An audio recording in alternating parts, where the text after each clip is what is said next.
Boa noite. Nós vamos ter a palestra hoje com a Ticiane, Visão Espírita sobre o uso do álcool. Agora a gente vai fazer a leitura da mensagem. Livro Pão Nosso, de Chico Xavier, pelo Espírito Emmanuel. 73, número da lição. Aprendamos quanto antes. Como, pois, recebestes o Senhor Jesus Cristo, assim também andai nele. Paulo, Colossenses, capítulo 2, versículo 6. Entre os que se referem a Jesus Cristo, podemos identificar duas grandes correntes diversas entre si. A dos que o conhecem por informações e a dos que lhe receberam os benefícios. Os primeiros recolheram notícias do Mestre nos livros ou nas alheias exortações. Entretanto, caminham para a situação dos segundos, que já lhe receberam as bênçãos. A estes últimos, como mais propriedade, dever-se-á falar do Evangelho. Como encontramos o Senhor na passagem pelo mundo? Às vezes, sua divina presença se manifesta numa solução difícil de problema humano, no restabelecimento da saúde do corpo, no retorno de um ente amado, na espontânea renovação da entrada comum, para que nova luz se faça no raciocínio. Há muita gente informada com respeito a Jesus, inúmeras pessoas que já lhe absorveram a salvadora caridade. É indispensável, contudo, que os beneficiários do Cristo, tanto quanto experimentam alegria na dádiva, sintam igual prazer no trabalho e no testemunho de fé. Não bastará fartarmos-nos de bênçãos, é necessário colaborarmos, por nossa vez, no serviço do Evangelho, atendendo-lhe o programa santificador. Muitas recapitulações fastidiosas e muita atividade inútil pode ser peculiares aos espíritos meramente informados. Todavia, nós, que já recebemos infinitamente da misericórdia do Senhor, aprendamos quanto antes a adaptação pessoal aos seus sublimes desígnios. Vamos elevar nossos pensamentos ao Pai Celestial, os mentores dessa casa, nossos mentores. Senhor Jesus, estamos aqui mais uma vez reunidos, Pai, em seu nome, para poder realizar esse trabalho de amor, de caridade, de ensinamento, de tudo aquilo que possa melhorar nossas vidas. Que possamos absorver da melhor forma possível, Senhor. Que assim seja. Que assim seja.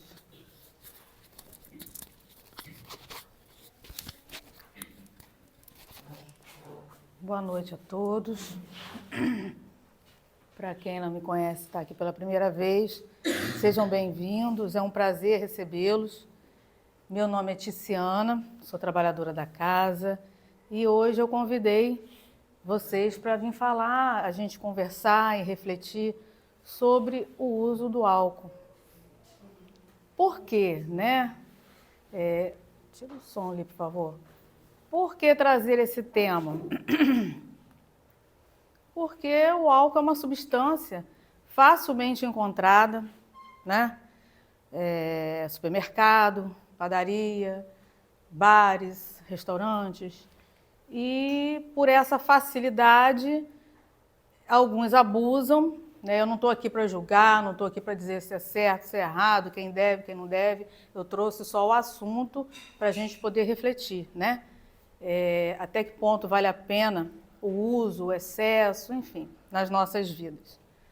Então, por isso achei importante trazer esse tema para estarmos refletindo. Até porque, quando eu cheguei aqui a Quissamã, estou há 10 anos no município, eu venho observando, né? Eu sou professora, trabalho com o público, trabalho com as pessoas, enfim. E a gente observa o aumento do uso, né? Não só do homem, mas também pela mulher, do abuso do álcool. E isso traz consequências, né? Então, são essas consequências que eu decidi trazer hoje para a gente estar refletindo. E também porque é algo que acompanha também a minha vida. Eu tive um avô alcoólatra, adoeceu, adquiriu uma doença por conta do alcoolismo. Eu tive um pai alcoólatra que ingeriu a bebida e se envolveu num acidente de moto e acabou vindo a falecer. E também tive um marido alcoólatra. Então, é uma história, eu tenho conhecimento sobre do comportamento dessas pessoas, né? Como é o dia a dia de quem carrega essa doença, porque o alcoolismo é uma doença, né? E o que a gente pode fazer para tentar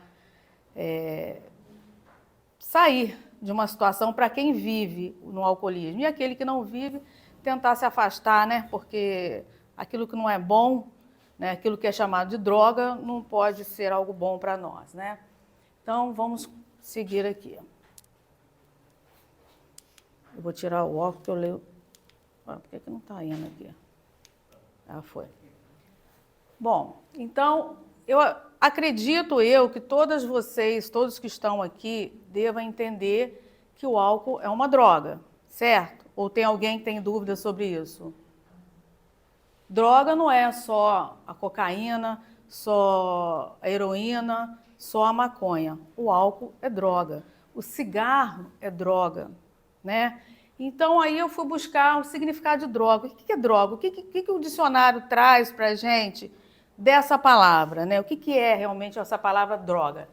Então, é uma substância que causa alucinações e pode levar à dependência física ou psicológica de quem faz o abuso, né? E aí eu fiquei refletindo, gente, alucinações, né? Dependência física e psicológica. Quem aqui não conhece uma história de alguém que bebeu, fez o que não devia, no dia seguinte nem se recorda do que fez? Quem aqui conhece? Ou já passou por uma situação semelhante? Né? O senhor passou ou o senhor conheceu alguém que passou uma situação assim? De não se lembrar de nada? Pois é. Eu também passei por uma situação assim com meu pai. Ele, bêbado, né, alcoolizado, estava chovendo muito, eu devia ter uns 14, 15 anos. Eu estava conversando na varanda com o irmão dele, meu tio, e do nada ele apareceu, ele surgiu, ele chegou, entrou a casa e surgiu com um espeto de churrasco para cima de mim. Eu, lógico, não fiquei aguardando para ver o que ia acontecer. Saí correndo, né, debaixo de chuva e tudo. Então, e no dia seguinte, que aí depois que a coisa acalmou, ele foi dormir, no dia seguinte ele falou que nós éramos loucos, que ele jamais teria coragem de fazer um negócio desse. Por que ele faria uma coisa dessa? Né? Ninguém acreditou, a gente achou que não. Mas aí com o tempo, a gente estudando, conhecendo, buscando conhecimento, a gente percebe que isso pode acontecer sim. Né? É a questão também da alucinação. O que é alucinação? O que significa essa palavra alucinação? É a ação ou efeito de alucinar, de perder o sentido, ou seja, alguns perdem realmente os sentidos do entendimento ou da razão. Se a pessoa perde o sentido do entendimento e da razão, ela é capaz de fazer qualquer coisa? Capaz de fazer qualquer coisa?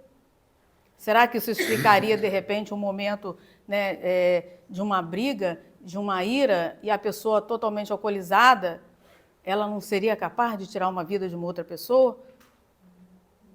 Isso pode acontecer só com o outro ou pode acontecer com a gente também? Se o álcool é uma droga, se o álcool ele é capaz de fazer com que a pessoa tenha alucinações e ela pode perder o sentido, o entendimento da razão, isso pode acontecer só com ele, não pode acontecer comigo, não pode acontecer com o senhor, não pode acontecer com ela, se a gente abusar do álcool, né? E ali, gente, ó, eu trouxe essa imagem que ali tem, ó. Ah, tá, essa imagem aí traz outros tipos, né, de droga, o cigarro, drogas injetáveis, o próprio remédio, né, que muitas pessoas às vezes se viciam por conta de remédio e medicação também. Então, a gente concorda, todo mundo concorda que o álcool é uma droga, né? Todo mundo concorda que o álcool é uma droga. Sim, né? Ele é uma droga. O álcool é uma droga lícita, ou seja, uma droga que é permitida seu comércio e consumo. Mas muitos se esquecem que ela é considerada uma droga psicotrópica. O que significa isso? Ela atua no sistema central, podendo alterar o comportamento de quem faz o uso. É o que eu acabei de relatar, o que o senhor ali... Como é que é o nome do senhor mesmo? Domingos. O senhor Domingos falou que já aconteceu com ele também. E a gente vê casos e casos e casos aí, né, dentro da nossa família, com o vizinho, com o amigo, de pessoas que perdem completamente o sentido, a noção e cometem coisas que, né, se tivessem sóbrios, não teriam coragem de fazer. O álcool, gente, é a segunda droga que mais mata no mundo. Quem sabe qual é a primeira? Pode falar alto que você acertou. É o cigarro. O cigarro é a droga que mais mata no mundo. E a segunda é o álcool. Observe que são as duas drogas liberadas, né? Pode ser que também seja por isso, por esse motivo. São as duas drogas que são encontradas em qualquer lugar para se comprar, né? Se usar, e são as duas que mais causam morte. Cerca de 3 milhões de óbitos por ano. Isso significa 6 mortes por minuto. É muita coisa, né? Tenho como exemplo também, infelizmente, a minha mãe, que partiu há pouco tempo, fazia o uso do cigarro, que também veio a falecer por conta do abuso do cigarro. E aí eu trouxe esses dados. Consumo abusivo do álcool no Brasil no ano passado. Então, o novo relatório de 2023, coletado de dezembro de 2022 a abril, aponta um aumento de consumo abusivo de álcool quando comparado aos anos anteriores. A população em geral teve um aumento de 18,4 para 20, a população no caso homem e mulher, né? E entre 2021 e 2023.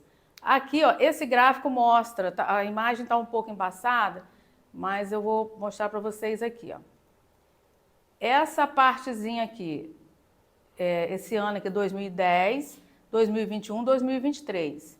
E aqui é o aumento, ó, da população. Está muito ruim aqui. Esse verde é a população geral, homem e mulher. Esse aqui é do homem, sempre mais, ó, que mais consome. E esse verdinho observa também que, infelizmente, como eu falei, a mulher também vem crescendo com relação ao uso excessivo do álcool. Consumo abusivo do álcool e dirigir no Brasil, né? Isso dados de 2023. Observou-se um pequeno aumento do relato de beber e dirigir, de 2021 para 2023, conforme apresentado no gráfico ao lado, em termos da população geral. Aqui tem, peraí, eu vou voltar lá, tem a população geral novamente, que é essa aqui, ó, houve uma queda, depois houve se manteve e depois houve um aumento. Perdão, essa aqui é a população geral, homem e mulher, ó, caiu um pouquinho, depois continuou caindo um pouquinho, população geral.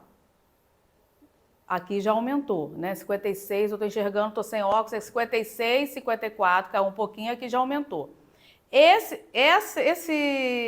valores aqui, esses dados já são relacionados ao consumo masculino. Houve uma queda, né? Depois se estabilizou e novamente um aumento. E embaixo, consumo abusivo pela mulher. No caso aqui nós estamos falando do álcool ao dirigir. São pessoas que assumiram que bebem e mesmo assim dirigem. Pega o carro, né?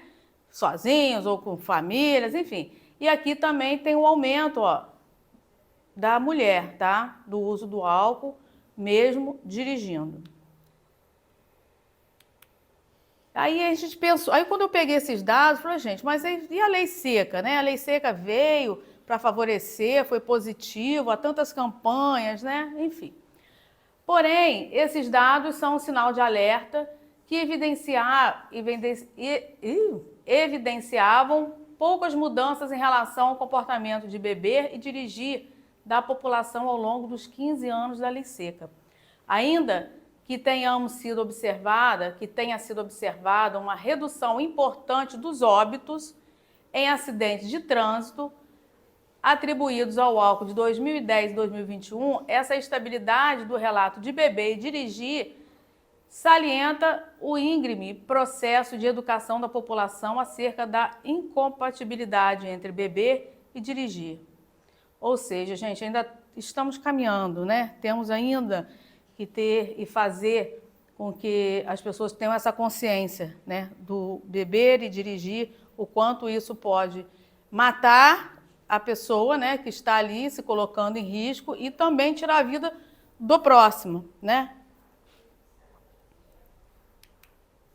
E aí eu peguei um pouquinho da história, né? Porque a gente sabe que o uso do álcool, ele vem desde a época, né, de milênios, enfim.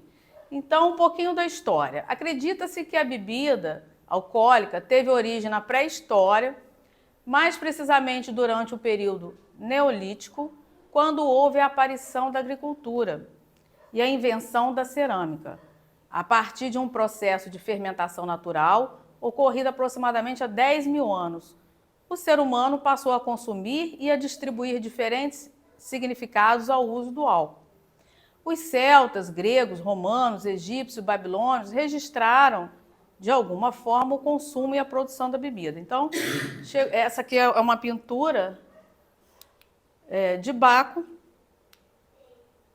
é o deus grego do vinho.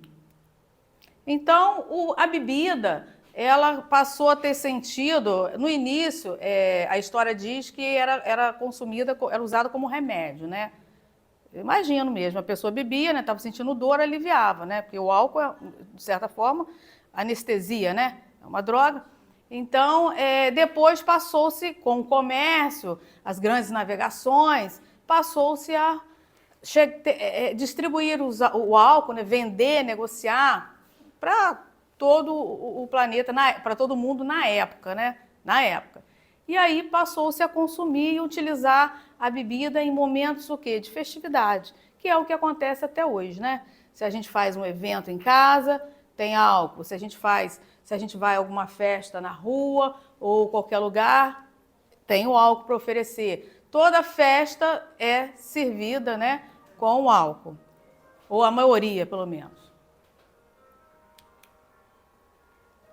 E aí, o que acontece com os abusos, né? O que acontece quando a gente abusa? Eu não estou aqui falando de tomar uma taça de vinho, você vai jantar, vai almoçar, tomar uma taça de vinho ou um copo de cerveja. Nós estamos falando sobre o abuso do álcool, sobre a doença alcoolismo, né? Mas tem pessoas que não podem tomar nem um copo, porque não têm controle sobre a bebida. Então, são pessoas que são doentes, e essa doença, nós vamos ver mais à frente, não tem cura, então não dá para negociar. Tipo, não, vou tomar só um copinho. Não vai ficar num copinho, né? Quem é doente, quem é alcoólatra e já se identifica como, entende que ele não consegue parar com um copinho, nem com uma garrafa, né? Então, as doenças causadas pelo abuso do álcool no organismo, tem aí a cirrose, gastrite, câncer, úlcero e hipertensão arterial. Eu também tive um tio, né? Eu citei algumas pessoas da minha família, morreu novo, desencarnou novo, por conta também do abuso do álcool. O médico chegou para ele e falou, olha, você tem tantos meses de vida. A gente percebeu que ele estava meio estranho e tal, mas começou a ajeitar a vida dele, fazer algumas coisinhas com relação à família e tal, mas não largou, infelizmente, a bebida. E aí chegou um dia que ele começou a passar mal, começou a vomitar sangue, exatamente o tempo que o médico disse que ele teria. Ele começou a passar mal, vomitar sangue, foi para o hospital e lá não voltou mais.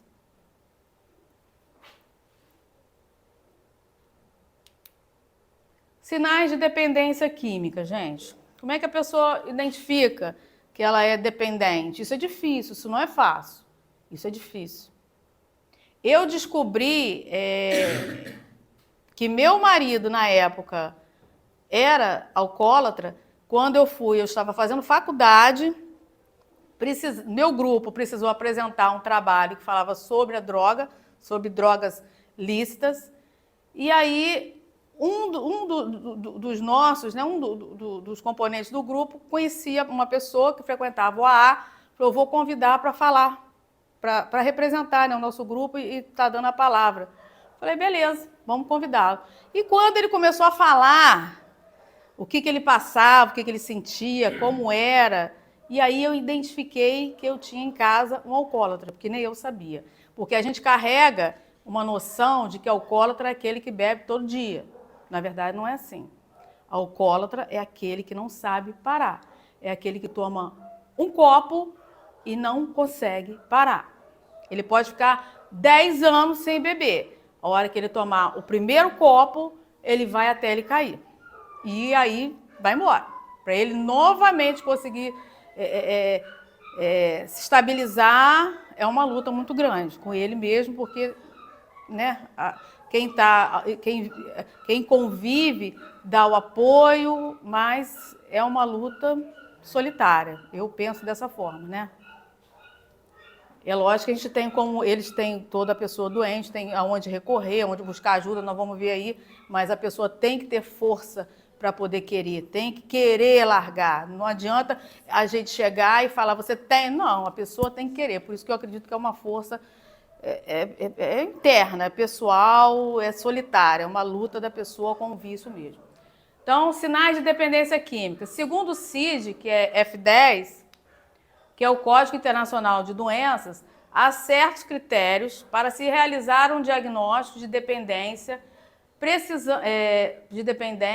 precisando ao menos apresentar 3 das circunstâncias abaixo no período dos últimos 12 meses. O que é CID, gente? Deve estar perguntando aí, o que é CID? Então, o CID é isso aqui, ó, CID F10. É o transtorno, é o diagnóstico, quando a pessoa vai lá no médico e o médico diagnostica que ele sofre de transtornos mentais e comportamentais devido ao uso do álcool. Quer dizer, com o tempo a pessoa vai utilizando. Isso não acontece no ano, 2 e 3. São anos de dependência, né? Que vai destruindo o corpo físico, o corpo mental, e depois lá na frente nós vamos ver o espiritual. E aí, quando ele vai parar no médico, ele descobre que ele tem isso aqui, ó, transtorno. Começa a ver as coisas, enfim, a gente vai ver mais à frente. Então, como identificar? Perda de interesse de exercícios e tarefas rotineiras e de interação social, perda de controle sobre o consumo. Ele não consegue controlar, ele quer mais e mais, ele já acorda bebendo, ele não quer comer, ele só quer beber. Compulsão por bebida alcoólica, sintomas e sinais de abstinências físicas, a pessoa no dia seguinte dormiu, né, embriagada, acordou, fica tremendo, né? Aumento de tolerância ao álcool. O que significa isso? Se antes ele ficava embriagado com 2 garrafas, com o tempo, 2 já não faz mais efeito para ele. Ele tem que beber 3 para ficar mais, né? Para chegar no grau, como eles falam, né? Que eles desejam. E assim vai. Ingestão de álcool, mesmo quando já se sabe das consequências físicas e psicológicas da ação. Ou seja, a pessoa já não consegue mais parar, ela tem consciência do mal que está acontecendo, que está acontecendo na vida dela, no corpo, na família, porque envolve toda, né, a família, mas ele não consegue. Alcoolismo, né? O que é alcoolismo? O alcoolismo se configura com a dependência da pessoa para o álcool. Ele é dependente do uso do álcool. O quadro é um problema de saúde pública que acaba por acarretar diversos outros problemas físicos e psicológicos, sendo o alcoolismo não só um tipo de dependência química, como também considerado um tipo de transtorno mental. Essa, como outras dependências químicas, é uma doença crônica, não tem cura, apenas tratamento. E aqui eu trouxe uma imagem que é muito comum, infelizmente, a gente vê a rua, né? Aqui que Samanta tem um rapaz que vira e mexe, a gente está encontrando com ele na rua, já teve momentos de ajudar, levantar, enfim. Fiquei sabendo essa semana também de um rapaz que, quando eu vim morar aqui em Quissamã, 10 anos atrás, eu aluguei uma casa mais à frente um pouquinho. Conheci esse rapaz, trabalhador, ele tinha um terreno grande, a casinha dele. E hoje eu fiquei sabendo que ele foi embora de volta para o norte, foi achado, a família pegou ele em Macaé, perambulando, já totalmente fora de si, por conta do uso excessivo do álcool e de outras drogas que ele estava fazendo. Já perdeu tudo que ele tinha construído, que ele veio aqui, que ele conseguiu por meio de trabalho, perdeu tudo, estava voltando sem nada e doente. E ainda bem que ainda tem a família, né? Que a família pegou, conseguiu internar. Então, gente, é uma coisa realmente complicada. E aí os sintomas, né, de um alcoólatra? Ansiedade. Uma pessoa que passa muito tempo sob o efeito do álcool, frequentemente demonstrará alteração de humor, sensação, como alegria, euforia, depressão, relaxamento, de que quando persiste pode permanecer mesmo sem o efeito do álcool. Ou seja, aquele quadro de ansiedade, né? Tremores, como eu tinha falado aqui anteriormente, né? Os tremores podem vir tanto anteriormente quanto posteriormente ao consumo. Vem como uma resposta do corpo à falta do excesso da substância, pois o álcool compromete a coordenação motora. Compulsão. A compulsão se caracteriza por uma vontade ou desejo de sempre realizar uma ação, nesse caso a ação de beber, consumir álcool. A pessoa que se torna compulsiva pelo álcool busca acessá-lo a qualquer momento para se manter sob o efeito da substância. Então é o que infelizmente aconteceu com esse rapaz. Ele acabou vendeu um pedacinho de terra, vendeu mais um pedacinho, por fim ele vendeu tudo, nem onde morar tinha mais. E isso aconteceu aqui na rua. Agressividade, né? Infelizmente, isso aqui é constante. A agressividade aparece geralmente como resposta biológica e neurológica à retirada do álcool do corpo, tornando a pessoa mais irritada e agressiva. Ou seja, abstinência, né?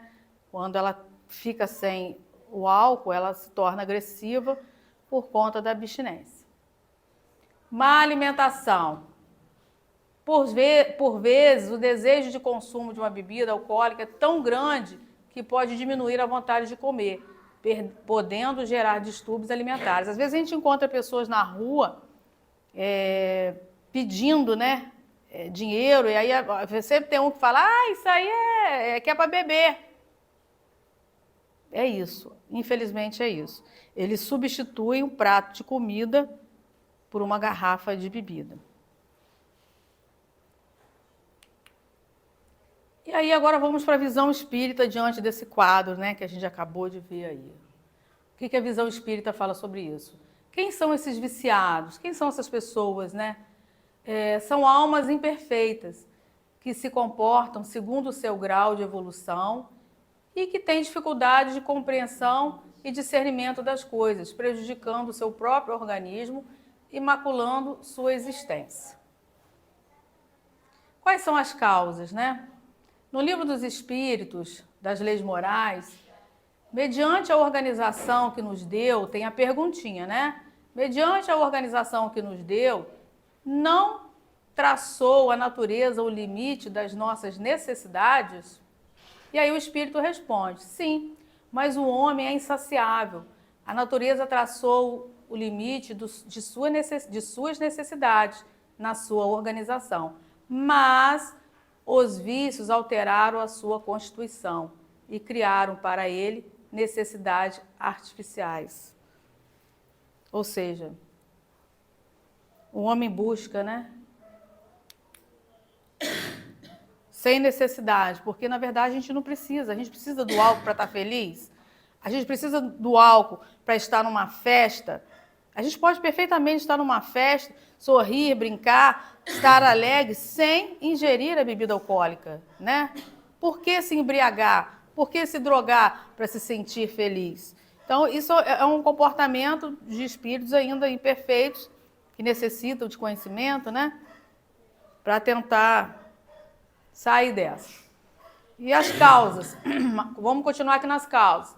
Pela sua imaginação, o homem cria suas carências, envolve-se nos prazeres, absorve-se nas sensações e perde-se nos vícios que a sua própria inteligência criou. Necessidades de sua condição inferior. Novamente fala da condição inferior, né, do dependente. Os vícios são, portanto, necessidades artificiais que nossa própria consciência criou, às quais nos apegamos. Podemos concluir, então, que impotência para dominar a tentação, alegria, frustração, tristeza, esperança, revolta, mágoa, vingança, esquecimento, materialismo, desencantos de toda ordem, dificuldade que o meio oferece. Ou seja, o homem utiliza desses sentimentos ou dessas questões aqui para dizer, eu vou beber por causa disso, né? Enfim, questões externas que ele não consegue resolver na vida pessoal dele, trabalho, ou seja lá o que for, ele usa dessa situação para poder alegar e acabar usando, né, o álcool. A falta de religiosidade se apresenta como falta de fé por invigilância espiritual. Ó, isso aqui, gente, ó, invigilância espiritual, né? Se a gente não busca um lugar, qualquer instituição religiosa, qualquer casa, né, para nos dar um apoio espiritual, a gente cai mesmo, porque nós somos espíritos fracos, seres humanos, somos espíritos encarnados, né? Somos seres encarnados, mas somos espíritos, nós acreditamos que estamos aqui para isso mesmo, para aprender, evoluir. Às vezes erramos, levantamos, tentamos errar menos, mas a gente precisa ter um local que nos dê esse apoio, nos dê essa sustentação, porque o mundo está aí, né? Como eu disse, o álcool, por ser uma droga lícita, a gente encontra facilmente até na padaria, enfim, então a gente realmente tem que buscar fortalecimento em nosso espírito para poder seguir o nosso caminho, né? Então, essa vigilância espiritual aqui é muito importante, nós vamos ver mais à frente por quê também, tá? Ó, por incapacidade de dirigir os seus próprios atos de forma equilibrada. Também é uma forma do homem optar o álcool, né? Escolher o álcool como para aliviar suas dores. Dependência física e psíquica. João, capítulo 8, versículo 34. Nos traz um ensinamento de Jesus que diz: todo homem que se entrega ao pecado é seu escravo. O organismo humano adapta-se a essa dependência, o psiquismo fixa-se nas emoções. Na falta delas, o próprio organismo passa a exigir, em forma de dependência, as doses tóxicas ou as cargas emocionais a que se habituara. A criatura não consegue mais libertar-se, contaminando seu corpo, alma, tornando-se, conforme as palavras de Jesus, escravo de si mesmo.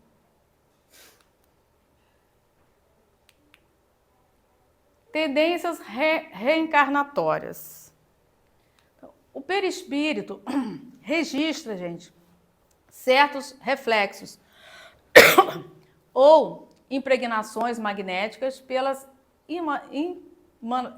imantações recebidas do próprio corpo físico e do campo mental. A doutrina espírita acrescenta, portanto, um componente desencarnatório às dependências, o que, de certa forma, esclarece os casos de doenças crônicas e patológicas. O que está querendo dizer aqui?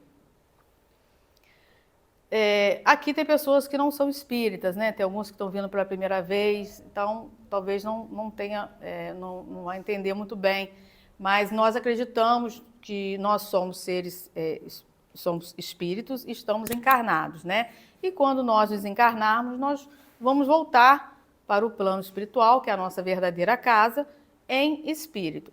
Então, o que está querendo dizer aqui?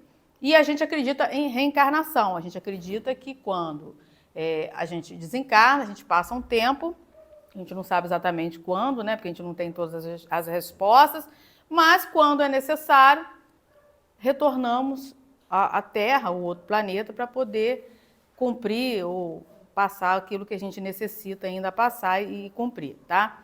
Então, é só para vocês entenderem quem não conhece ainda a doutrina. Então, aqui, o que está querendo dizer? A pessoa bebeu, todas aqui, como já citei alguns exemplos, desencarnou. Danificou o seu corpo, né? Então, ela não danifica só o seu corpo, ela danifica também, nós chamamos de perispírito. Vamos dizer assim, a alma, né? Para vocês entenderem melhor. Danifica a alma. E aí, desencarnou, acorda lá do outro lado, vai para o hospital, que a gente acredita nisso também, lá é tratado, né? Mas e aí? E o mal que a gente fez para o nosso corpo? O mal que a gente causou para as pessoas, né? Da família, ou sei lá, algum momento embriagado que a gente pode ter causado, ou às vezes num acidente de carro, tirado a vida de uma pessoa. Toda ação tem uma consequência, né? Então, quando isso acontece, a gente reencarna. Como eu falei, a nossa crença aqui, nós acreditamos na reencarnação. Então, quando a gente reencarna, a gente traz isso na nossa energia. E isso aí é transformado em quê? Em doenças. Que é onde explica, às vezes a gente, de repente, vocês já devem ter visto casos de uma criança que nasce com problemas sérios no fígado, que às vezes tem que fazer transplante, problema sério em algum órgão e que ninguém consegue entender, porque a família às vezes nunca bebeu, ninguém bebia, apesar de que também, né, a gestação não causaria essa sequela, mas eu digo assim, as pessoas ficam sem entender por que aconteceu, por que aquela criança nasceu naquele estado, com aquela doença tão ingênuo, né, que a gente coloca e está sofrendo. Na nossa doutrina, a gente entende que a causa é isso aí. A pessoa, em outra encarnação, possivelmente abusou do álcool ou de outra substância qualquer, desencarnou antes do tempo, né? E quando ela, numa outra encarnação, ela retorna com essas doenças. Com doenças que ela traz consigo para tentar eliminar, limpar, o que ela próprio causou. Porque aí, de repente, vocês podem estar pensando, mas aí é uma punição, Deus está punindo? Não. Quem foi que bebeu? Deus que ofereceu a bebida? Deus deu? Não. Quem foi que causou a doença em nós? Né? Foi a droga? Foi o álcool? Mas quem bebeu? Não foi opção nossa? A gente não tem opção de escolher sim ou não? Quero ou não quero? Né? Então, é uma forma de expiar aquele mal que a gente causou, no caso, que a pessoa causou a ela própria. Então, a nossa doutrina, a gente acredita que isso acontece, tá? Estou explicando para vocês, porque tem alguns aqui que não têm conhecimento sobre a doutrina, né? E aí, aquela imagem ali, gente, ó, é uma pessoa, essa aqui é uma pessoa encarnada. Ficou meio embaçada, né? Esse aqui é um homem com uma garrafa de bebida na boca e atrás dele, esse aqui, essa imagem significa um espírito que... E ele, enquanto estava encarnado, enquanto estava vivo na Terra, ele também bebia, ele fazia uso do álcool. Desencarnou, e aí? Continua do mesmo jeito, continua sentindo a necessidade de beber. Então, o que esses espíritos fazem? Vão atrás dessas pessoas que bebem muito para sugar essa energia. É como se estivesse bebendo com eles. Então, quando a gente vê pessoas nos bares bebendo muito, ou caídas por eles, nunca estão sozinhos. Eles sempre estão acompanhados de outros irmãos, tão doentes quanto eles, que incentivam mais ainda, vai lá na cabecinha dele, no pensamento deles e ficam, bebe mais, para que eles possam também sugar essa energia e se embriagar, né? Deixa eu ver se tem uma coisa para falar ali. O espírito que está... Não, eu voltei, né? Aqui não. Tem que passar que o tempo já está indo. A influência, gente, a influenciação de más companhias, raramente estamos sozinhos, tá? Influenciação de más companhias. Então, é o que eu falei, raramente estamos sozinhos nas dependências. Temos a companhia daqueles que se comprazem conosco, mesmo dos mesmos males, encarnados ou desencarnados, em maior ou menor identidade de sintonia. Por vezes, entidades espirituais agem hipnoticamente no campo da imaginação, transmitindo as ondas envolventes das sensações e dos desejos que alimentam, tá? O espírito que está com este propósito, conhece a fraqueza da criatura visada. Então emite o seu pensamento, transmitindo a ideia de fazer o uso de alguma droga, aguçando a vontade que já existe em estado latente. E se ela já tem o vício, o espírito intensifica o desejo para prejudicá-la ainda mais, tá? Eles querem ver isso aqui mesmo, a pessoa no chão, né? Jogada no chão. Eles vão com aquele na cabecinha da pessoa, vão beber, tô com vontade de beber, até arrastar a pessoa para de fato beber. E ali vai incentivando cada vez mais. E na hora de morrer, né? Na hora do desencarne, como é que fica? Já falei um bocadinho aqui, mas vamos lá. Após a morte, como é que fica a viciação? A viciação não cessa, ou seja, o viciado continua viciado, o doente continua doente. Levamos as impregnações magnéticas a que nos referimos anteriormente e que são marcadas no corpo espiritual. E a criatura, ao chegar na espiritualidade, percebe então que a morte não resolveu o problema e nem aniquilou a vida. E aí ele continua buscando a possibilidade de ter as mesmas sensações que o vício lhe proporcionava. E isso ele consegue através da aproximação e influência dos viciados, que ainda estão encarnados. É o que eu acabei de falar, né? Eu estou repetindo ali, que a pessoa morreu, continua sentindo vontade de beber. Então o que ele faz para resolver? Ele fica ainda aqui no plano, né? Nosso plano, sugando as energias das pessoas usuárias, pessoas dependentes. Eles sabem, se aproximam pela energia e aquele que já faz o uso, né, ele incentiva que a pessoa use cada vez mais para que ele também possa ter a sensação. Após o desencarne, gente, os resultados do vício são desastrosos, pois provoca uma espécie de paralisia e insensibilidade aos trabalhos dos espíritos socorristas e permitindo que sejamos arrebatados por falanges de espíritos inferiores, retardando o auxílio espiritual. Quando a gente desencarna, a gente acredita o quê? Vêm os espíritos de luz, vêm os irmãos, vêm às vezes parentes, depende da nossa condição e merecimento, nos receber. No caso de pessoas assim, doentes, viciadas, por conta da energia, nem os trabalhadores da espiritualidade, alguns podem dizer que são anjos, né? Pensar que são anjos, enfim, os trabalhadores que ficam do outro lado, nos aguardando no desencarne, eles não conseguem nem chegar perto dessas pessoas, essas viciadas, né? Por conta da energia. Então, eles acabam caindo em lugares que nós chamamos de umbral, né? Quem aqui já assistiu os filmes espíritas, quem não, né? Assista aí Nosso Lar.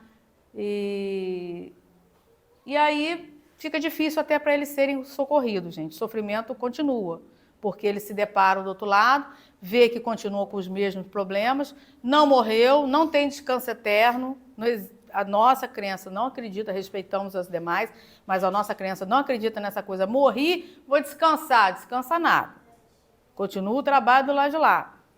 Entendeu? Então, se tiver que correr atrás para resolver esse problema de vício, aproveita e corra aqui, porque do lado de lá é mais complicado, eu acho. Emmanuel diz: após a morte do corpo físico, o problema da dependência continua até que a impregnação dos agentes tóxicos dos tecidos sutis do corpo espiritual ceda lugar à normalidade do envoltório espiritual, o que, na maioria das vezes, tem a duração do tempo em que o hábito perdurou na existência física. Gente, a pessoa fica sofrendo lá até ela compreender o seu erro, né? Cumprir o tempo, caso ela tenha encurtado a vida dela na Terra, ela fica nesse sofrimento, até reconhecer-se como doente, pedir perdão e então ser socorrido desse lugar ali, tá? Tratamento. Então, o que eu digo, né, a vocês, não é conselho não se dá, mas dentro do estudo que a gente teve aqui, né, da nossa conversa, quem tem problema com a bebida, busque o tratamento aqui, busque já resolver esse problema aqui, antes de desencarnar. Não espera resolver o problema do lado de lá, não. Busque já o tratamento. Então, qual médico que tem que se procurar, quem tem problemas com álcool? Médico psiquiatra, com medicações e terapias, grupos de apoio, alcoólicos anônimos, o AA, e, se necessário, internação. Aqui em Quissamã tem o AA, tem um grupo de apoio, é na rua, quem sabe aqui o nome daquela rua da banda, não é? Eu sei, na Rua da Creche. Rua da Creche, né? Lá tem. Então, quem precisar ou quem tiver alguém, né, que vocês conheçam, que precisem, vá até lá, procura ver o horário, o grupo. Academia de Rodrigo. Isso, frente à Academia do Rodrigo. É um lugar que encontra-se apoio, né? Tratamento espiritual. Tem que tratar, gente, o físico, né? E tem que tratar o espiritual. Para a prevenção, quanto para o tratamento propriamente dito, além da prece e a fé, que são fundamentais para essa modalidade de tratamento. Outros recursos são utilizados, como o passe magnético, a água fluidificada e desobsessão, sempre que necessário. O tratamento é esse que vocês estão aqui. Isso aqui é o tratamento. Nós estamos aqui em tratamento. Ouvindo palestra, tomando passe. O que é o passe? É um momento que a gente faz uma prece, transmite energia através dos espíritos de luz, trabalhadores da casa, para vocês que estão ali tomando passe. E aquela água que fica ali no copinho, na verdade ela não é uma água, a gente acredita que é um remédio direcionado para cada um de vocês. Então, quem tem problema com vício, seja ele qual for, além do tratamento com o psiquiatra, no grupo de apoio, também é importante buscar na parte religiosa, tá? Seja aqui na Casa Espírita, seja na Igreja Católica, ou seja no evangélico. Renovação. Reeducação da alma. Isso tem que ser feito, tem que reeducar a alma, né? O que requer a completa adesão do doente ao tratamento instituído. André Luiz nos fala no livro Nos Domínios da Mediunidade. Chegará um dia em que a própria natureza se encarregará disso. Há 1000 processos de reajuste no universo infinito em que se cumpre os desígnios do Senhor. Chamam-se eles aflição, desencanto, cansaço, tédio, sofrimento e cárcere. Gente, nós encarnados, ou quando desencarnados, a gente vai, né, sofrendo, tendo aflição, desencanto com a vida, tédio, sofrimento. Chega um ponto que a gente fala, não, parei, eu tenho que buscar outro caminho, né? Está na hora de buscar outro caminho. E assim também acontece no plano espiritual. A gente recebe muitos irmãozinhos aqui que chegam dizendo que está cansado, cansou, né? E aí pede socorro, pede ajuda. E Jesus é misericordioso, Deus, nosso Pai, né? Ajuda todos quando é solicitado, né? Ajuda. Importante lembrar que, em alguns casos, há necessidade de outras encarnações para que o problema seja efetivamente solucionado. Então, é como eu falei, às vezes a gente tem que retornar, às vezes até com uma doença, para poder limpar o que nós fizemos, o dano que nós causamos ao nosso corpo. Há casos que não, como André Luiz, que também desencarnou por problemas também de vício, e lá foi curado, mas depende, lá que eu falo é no plano espiritual, no hospital, né? Ele se tornou um trabalhador, mas há casos e casos, e aí só Deus e a espiritualidade para saber o que cada um de nós aqui vamos passar ou não, né? Então, já está na hora da gente encerrar e tem essa mensagem aqui que eu trouxe para vocês. ninguém foge aos princípios de causa, ninguém foge aos princípios de causa e efeito. Mas ninguém está privado da liberdade de renovar o próprio caminho, renovando a si mesmo. Gente, quem disse isso aí foi André Luiz, esse espírito que eu falei que ele morreu também, desencarnou, teve problemas com álcool e se tornou um trabalhador e é um grande, um espírito de luz hoje, uma referência para nós espíritas, porque já publicou através dos encarnados vários livros, enfim. O que está querendo dizer isso aí? A gente fez o que a gente fez até aqui, a gente vai ser responsável, não adianta fugir. Pelo que a gente plantou até aqui, a gente vai colher. Mas a gente pode mudar daqui para frente o que a gente vai querer colher lá no futuro, né? A gente pode mudar, a gente pode plantar algo diferente daqui para frente, né? A gente não pode voltar atrás para mudar, mas a gente pode mudar o hoje, pode mudar o amanhã, né? Então, a mensagem que eu deixo para vocês é essa. Quem tem problema aqui com álcool, busca ajuda. E quem é alcoólatra, nunca pode tomar a primeira dose. Se tomar a primeira dose, não tem controle sobre a bebida, perde o controle de si e é capaz de fazer coisas que, né, no dia seguinte, quando acordar, vai se arrepender. E quando acorda em casa, tá bom, né? Pior quando acorda... Mas não é só do álcool, o cigarro também. Sim, e quando acorda dentro de casa, tá bom, né? Pior quando acorda dentro de uma delegacia, dentro de um hospital, com coisas, né, mais complicadas, diante de situações mais complicadas, tá bom? Muito obrigada a todos pela presença de vocês. E vamos agora fechar os nossos olhos, vamos fazer uma prece a Deus, vamos pedir a Deus, nosso Pai, a Jesus, nosso Mestre, aos mentores da casa, que possa, nesse momento, estar atendendo a todos que estão aqui, solicitando ajuda, força, para vencer os seus vícios, as suas dores, os seus problemas. Que vocês possam sair daqui dessa noite, levando no coração de vocês fé, esperança de dias melhores e muita fé em Deus. Deus é Pai, é misericordioso. Não larga nenhum filho para trás. Mas é necessário que que devemos buscá-lo, pedir a sua ajuda para que nos fortaleça. Fique conosco, Senhor, nessa noite, no restante da semana, e que possamos todos chegarmos às nossas casas em segurança, levando fé e esperança em nosso coração. Que assim seja, graças a Deus.